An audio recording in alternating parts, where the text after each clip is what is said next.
Hello students, इस video में हम आपके लिए लेके आए हैं ग्रेविटेशन का इनवर्स स्क्वायर रूल। तो ये इनवर्स स्क्वायर रूल क्या होता है, आइए समझते हैं। Assume that the planetary orbits are circular. Kepler ने क्या कहा था कि जो ऑर्बिट घूमते हैं सन, जो प्लैनेट घूमते हैं सन के चारों ओर, वो सर्कुलर पाथ में ना हो करके इलिप्टिकल होते हैं। कंसीडर कर लेते हैं कि जो प्लैनेट हैं वो सर्कुलर पाथ में मूव कर रहे हैं, तो क्या होता है। Suppose the orbital velocity is V velocity से कोई प्लैनेट घूम रहा है। The radius of the orbit is R, orbit की रेडियस आर हमने कंसीडर कर ली। Then the force acting on the orbit planet is, जो फोर्स लगती है उस प्लैनेट पर, उसके लिए न्यूटन ने फॉर्मूला दिया था F equal to mv² upon are.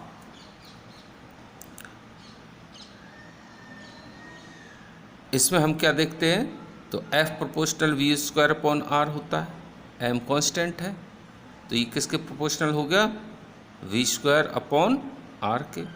तो F proportional to v² upon r है, इसे हम मान लेते हैं इक्वेशन 1। सर्कुलर पाथ है तो डिस्टेंस अपॉन टाइम से वेलोसिटी अगर निकालें तो सर्कुलर पाथ है तो जो डिस्टेंस होगी वन राउंड में वो 2πr होगी। तो इस तरह हम कह सकते हैं v equal to 2πr upon t. तो v² कितनी होगी, 4π² r² अपॉन t², या ये कह सकते हैं v² proportional to r² upon t², क्योंकि यहाँ पाई कांस्टेंट है, पाई की फिक्स वैल्यू, और प्रोपोर्शनल में वेरिएबल लिए जाते हैं जो चेंज होते हैं। तो हम कह सकते हैं v² proportional to r² upon t², या 4π² क्या है, कांस्टेंट है। अब इस v² की वैल्यू हम इक्वेशन 1 में रख देते हैं। जब v² की वैल्यू हमने इक्वेशन 1 में रख दी, देन वी गेट v² की वैल्यू r² अपॉन t² रख दिया upon r, then we get r² upon r into t²। ये हमको वैल्यू मिली।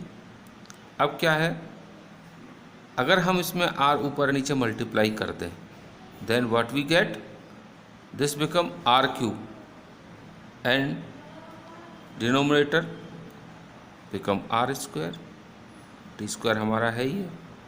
तो then we get F proportional to r³ upon t² into r², और r³ upon t² क्या है बेटा, r³ अपॉन t² कांस्टेंट होता है according to third law of Kepler. Kepler के थर्ड लॉ के अनुसार r³ अपॉन t² कांस्टेंट है, तो यहाँ ये हो गया कांस्टेंट, तो F प्रोपोर्शनल हो गया 1 अपॉन r², ये हिस्सा हो गया कांस्टेंट, तो F प्रोपोर्शनल हो गया 1 अपॉन r²। इसी को कहते हैं इनवर्स स्क्वायर रूल।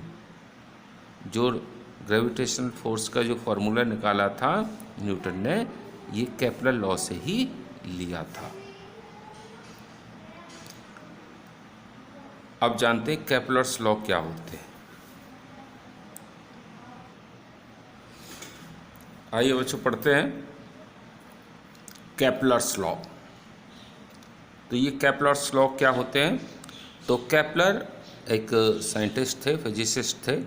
उन्होंने 3 नियम दिए, 3 लॉज ही proposed. Kepler's law, there are 3 laws given by Kepler which are, जो हैं, फर्स्ट लॉ था the orbit of planet is an ellipse with the sun at one of the foci. जैसे ये सन है और जो ये प्लैनेट मूव कर रहा है, ये सर्कुलर पाथ में नहीं मूव करता, बल्कि इलिप्टिकल ओवल शेप में ये मूव करता है। This is first law. Second law क्या कहता है केपलर का? The line joining the planet and the sun sweep equal areas in equal interval of time. यहाँ से यहाँ तक टी टाइम लगा है और यहाँ से यहाँ तक टी टाइम है, तो ये जो एरिया स्वैप हो रहे हैं इसका एरिया भी इक्वल होगा। If the time of travel from A to B and C to A to B और सी टू डी, अगर टी टाइम लगा है तो ये सेंटर से जो एरिया स्वैप करेंगे वो इक्वल होगा। O A B area equal to area O C D, ये सेकंड लॉ है।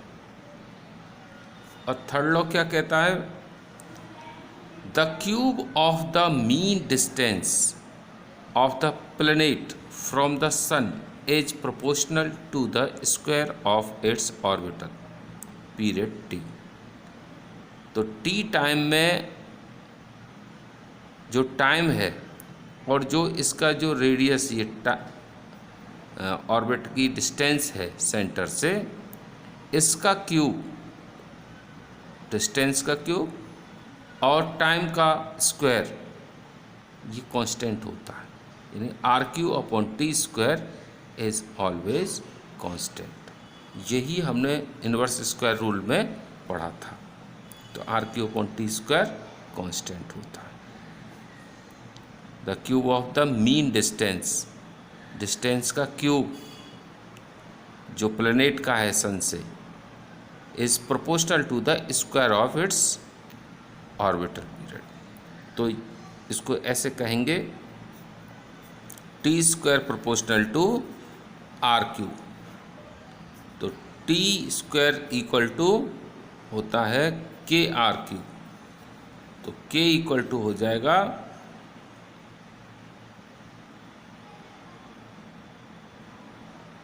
उल्टा लिख दिया, तो इसमें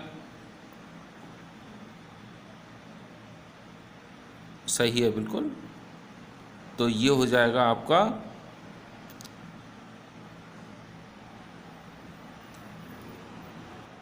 केपलर कहते हैं R cube proportional to T square और R cube upon T square equal to constant. ये कहते हैं कि जो डिस्टेंस का क्यूब है वो टाइम के स्क्वायर के प्रोपोर्शनल होता है और R cube upon T square एक कांस्टेंट होता है। ये थर्ड लॉ है। केपलर कुछ थ्योरी को एक्सप्लेन नहीं कर सके थे। Kepler could not give a theory of explain the motion of planet. Planet के मोशन की थ्योरी को वो एक्सप्लेन नहीं कर सके थे, तो इस तरह वो उनका जो लॉज थे वो आगे वो अपने लॉज को नहीं बढ़ा पाए। It was Newton who showed that the cause of the planetary motion is the gravitational force that the sun exert on them. Newton used the third law of Kepler to calculate the gravitational force of attraction. Gravitational force is weakened by distance.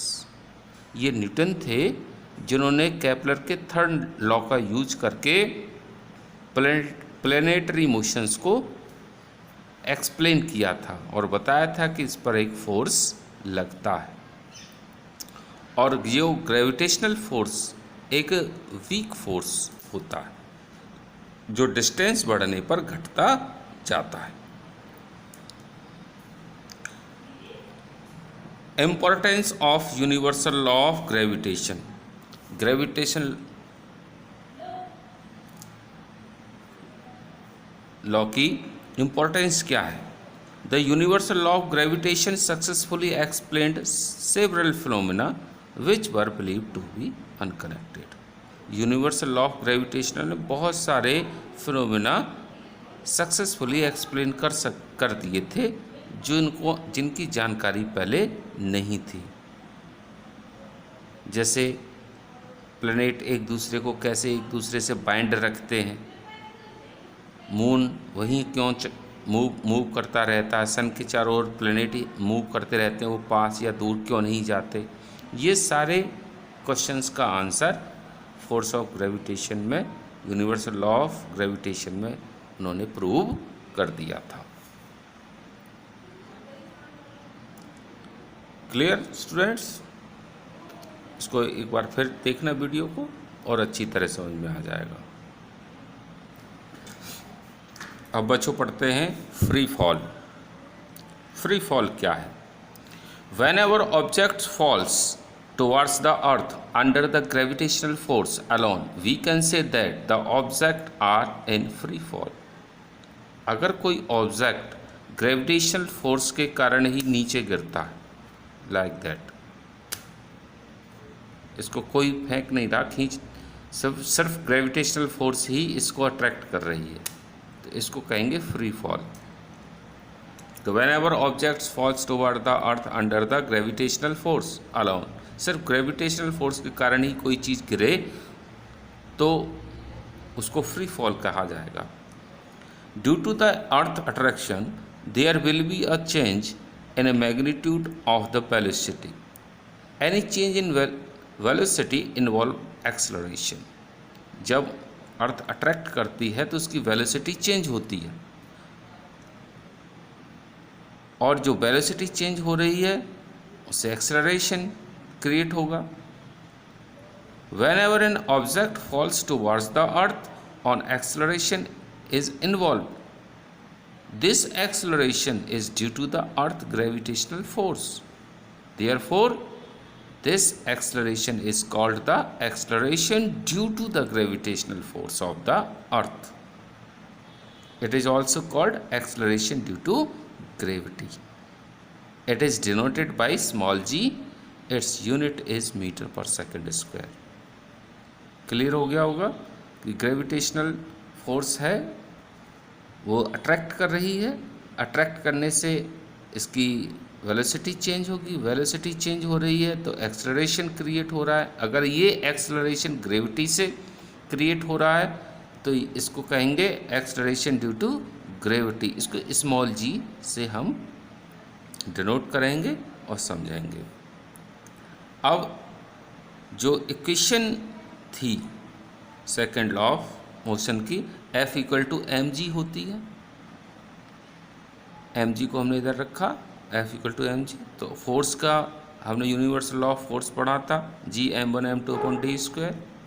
अगर यहाँ मास object का लिया है तो ये मास cancel out होता है, small जी बचता है, और स्मॉल जी इक्वल टू होता है gm अपॉन डी स्क्वायर।